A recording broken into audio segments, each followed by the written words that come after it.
दोस्तों जब जब बॉलीवुड में पैसों की कमी आती है तब तब रोहित शेट्टी अपनी मसाला बोतल लेकर आ जाते हैं और इस दिवाली में बॉलीवुड के बहुत सारे हिट फ्लॉप मसाले इकट्ठा करके एक big budget recipe Rohit Shetty आपके सामने पेश करने वाले हैं। तो दोस्तों पिछले कुछ सालों से आप सभी को पता ही होगा कि हॉलीवुड का भी कंटेंट लगभग खत्म हो चुका है और इसीलिए वो अब यूनिवर्स खेल रहे हैं और इतिहास गवाह है कि जो बीमारी हॉलीवुड में आती है वो बीमारी धीरे धीरे इंडिया में भी आ ही जाती है और शायद इसीलिए अब बॉलीवुड में भी हर कोई यूनिवर्स खेल रहा है।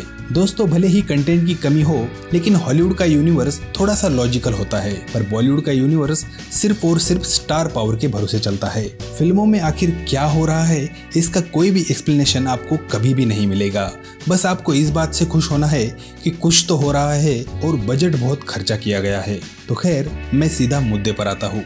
दोस्तों मैं आज थोड़ा रिकैप के लिए सिंघम का पार्ट 1 देख रहा था और जब मैं ये फिल्म देख रहा था तो कई सारे सवाल मेरे दिमाग में घूमने लगे और इसमें से सबसे पहला सवाल ये था कि सिंघम के पार्ट 1 के काव्या भोसले का आखिर क्या हुआ। मतलब सिंघम रिटर्न्स में उन्होंने काव्या भोसले के कैरेक्टर को रिप्लेस करके डायरेक्टली अवनी कामत को दिखाया।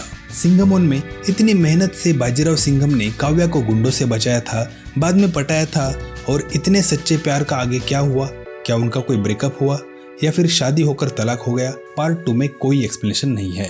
बाद में रोहित शेट्टी के इसी सिनेमैटिक यूनिवर्स में सिम्बा और सूर्यवंशी ये 2 फिल्में ऐड हो गई। जाहिर सी बात है कि इन दोनों में सिंघम का होना जरूरी था। अगर हम इस यूनिवर्स को थोड़ा सा भी सीरियस लेते हैं तो कई ऐसे सवाल आपके दिमाग में आएंगे जिनको ढूंढते ढूंढते आपका दिमाग खराब हो जाएगा। जैसे कि अश्विनी कासलेकर जो कि सिंघम रिटर्न्स में एक रिपोर्टर थी वो सिम्बा में आकर जज बन गई।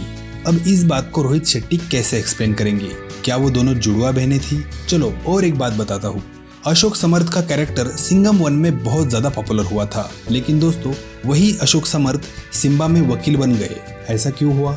और एक बताता हूँ। सरिता जोशी जो कि सिंघम रिटर्न्स में इंस्पेक्टर की माँ बन गई थी वो सिम्बा में विलन की माँ कैसे बन गई? मतलब दोस्तों अगर ये एक यूनिवर्स है तो इस यूनिवर्स की इतनी खिचड़ी बन चुकी है कि आप सोच भी नहीं सकते।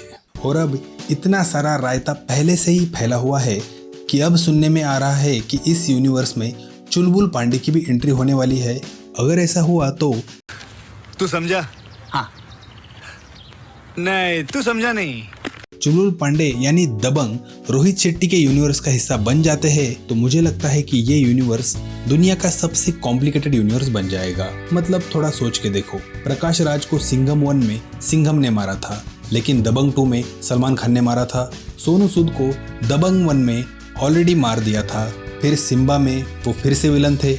मतलब दोस्तों अगर सिंघम वंस अगेन ये फिल्म देखने के लिए लोग इत्तू सा भी लॉजिक साथ में लेकर जाएंगे तो मैं 100% गारंटी देता हूँ कि देश में झंडू बाम के स्टॉक की भारी कमी हो जाएगी।